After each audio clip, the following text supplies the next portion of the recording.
Ang ganda, di ba? Sa buong mundo, isa ang Japan sa masasabi nating maunlad na bansa. Napakaraming tourist attraction dito. Tulad ng mga napakita ko na sa inyo nung mga nakaraang vlog. Paano nga ba makakapunta sa Japan para makapagbakasyon? Ano-ano ang mga kailangan? Sige, iisa-isahin ko sa inyo.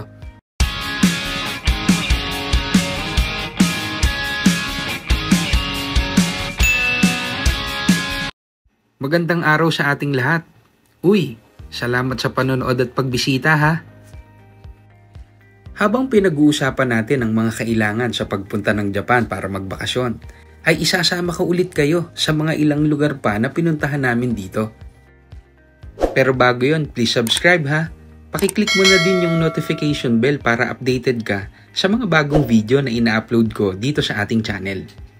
First up, Shibuya Sky. Tara, panik tayo. Ito makikita mo sa ceiling ng elevator nila.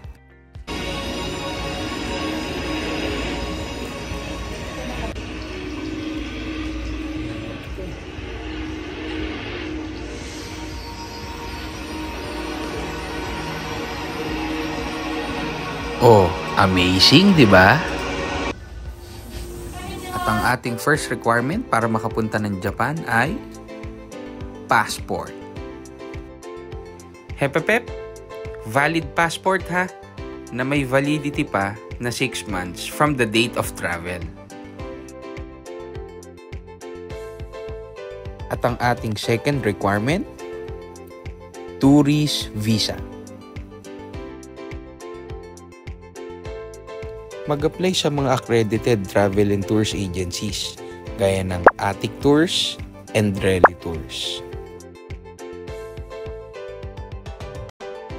Kung gusto nyo naman ng virtual application and processing, ang nakatulong sa amin na makakuha ng tourist visa ay ang UHI o Universal Holidays Incorporated.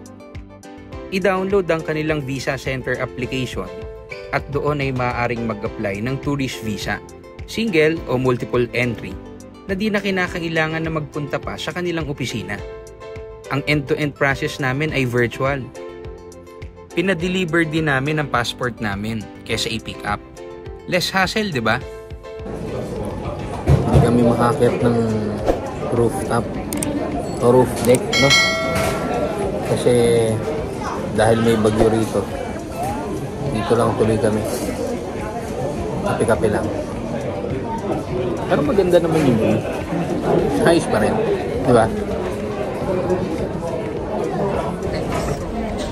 Naikot naman na namin. Kaya, I guess, kakain na lang muna kami ng isa. Yup!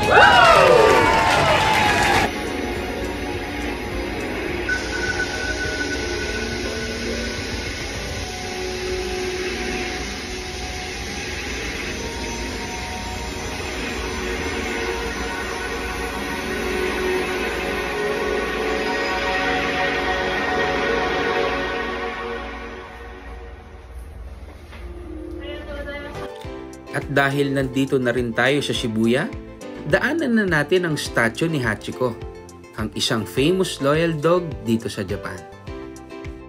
Ayun o, kita nyo ba si Hachiko? Teka, ilapit natin. Yung, ang ganda, di ba?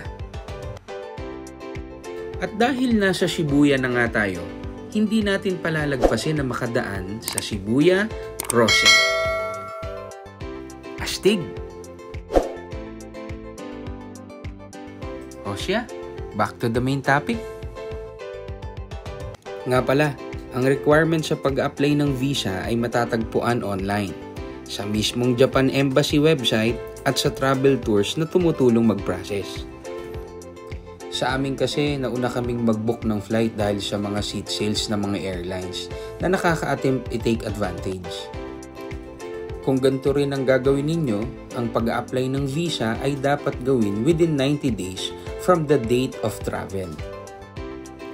Since second week ng September ang travel namin, nagumpisa kaming mag-ayos ng visa application ng July. Nang okay na ang lahat ng aming documents, ipinasa ito ng UHI ng August 3 at August 4 ay may resulta na.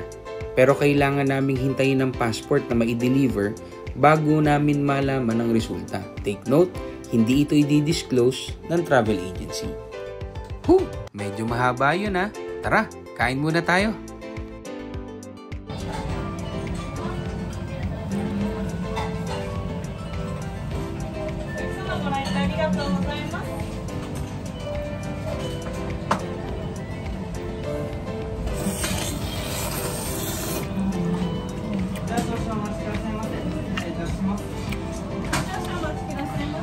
The best. Nako, talagang naparami yata kain ko doon ah. Alam ko na ending nito.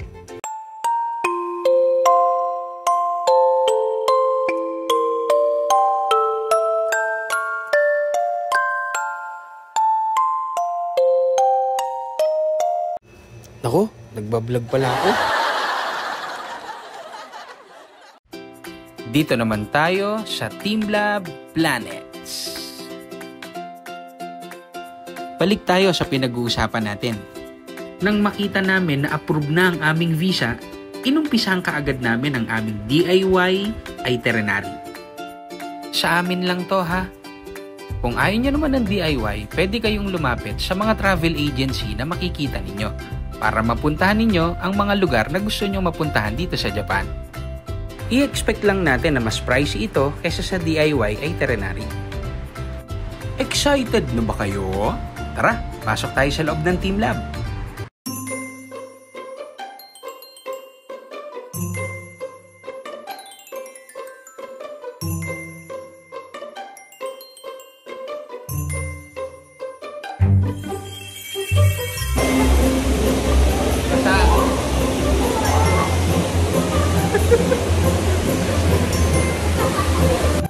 Okay, back to the topic. Pag meron ng rough draft ng itinerary, maaari nang isolidify ito sa pamamagitan ng pagbili ng tickets at pag-secure ng slots or dates.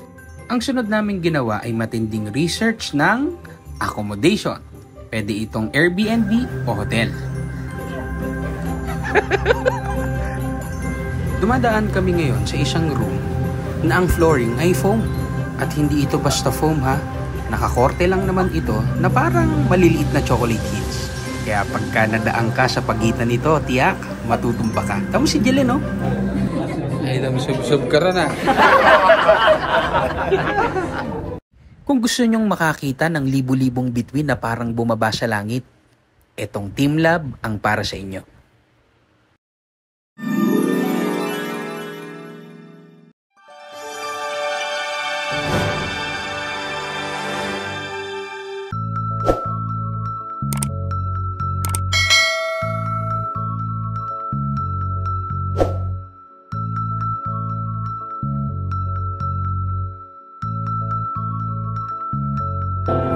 Hello. Napakaganda pala rito. Kaya ikot kami.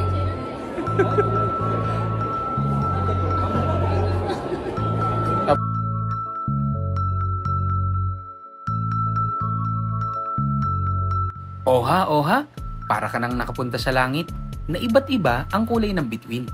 Ayos, di ba? Tara, punta naman tayo sa ibang artwork.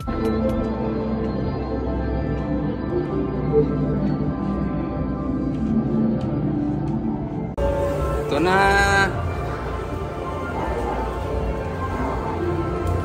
Ano yan, Baba? Ano yan? Water. But it's not clear.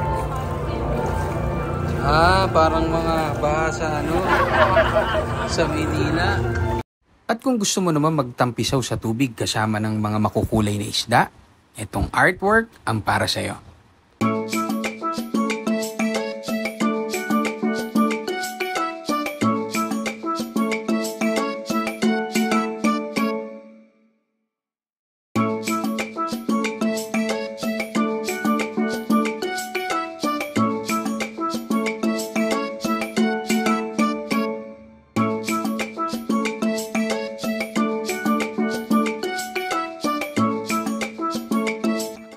Ang sunod nating kailangan ay Google Maps. Ang Google Maps ay magagamit ninyo para sa mga gusto nyong lugar na puntahan dito.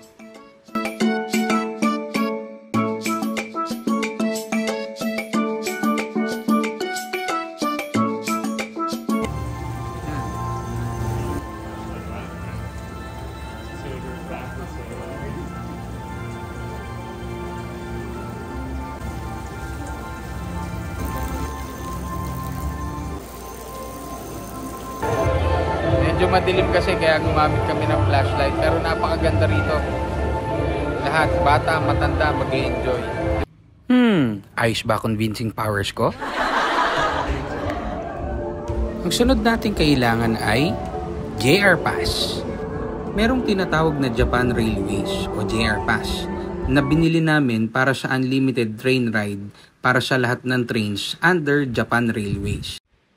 Dapat din nating i-consider ang budget ha, dahil hindi lahat ng trains ay under sa Japan Railways.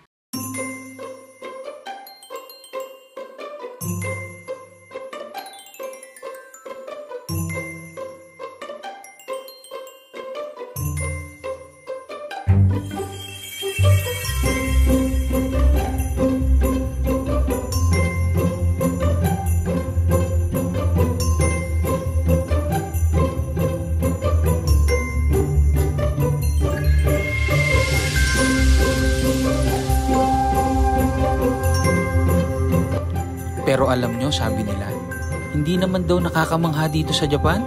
Tingnan nyo.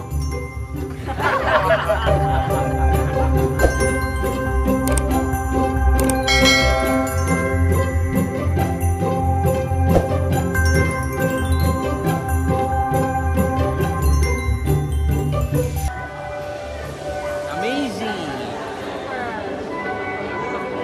Iba-iba kulay eh, oh. Parang ano eh. Kahit sino talaga mag-enjoy dito. Kahit bata, matanda, pagka ganito nakita, talagang mamamangha ka. Yan ang Japan. Oo na, sige na. Maniniwala na nga kami sa'yo. Total, maganda naman talaga eh.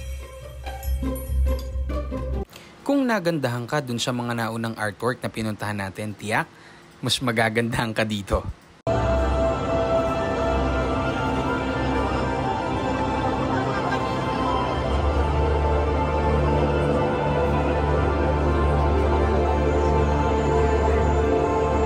Pag okay na ang accommodation and transportation, ang mga tickets sa mga lugar na gusto namin puntahan dito sa Japan ay nabili namin sa Klook.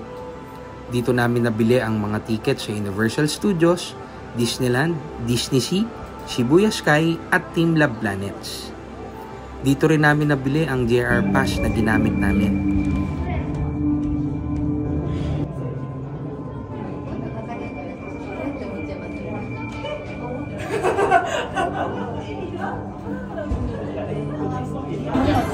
Hey guys! Tapos na kami sa water area dito sa Team Love Planets. Andito naman kami sa garden. So obviously, as you can see, nakapila kami para makapasok yun sa first part nitong garden. Kasi let's go.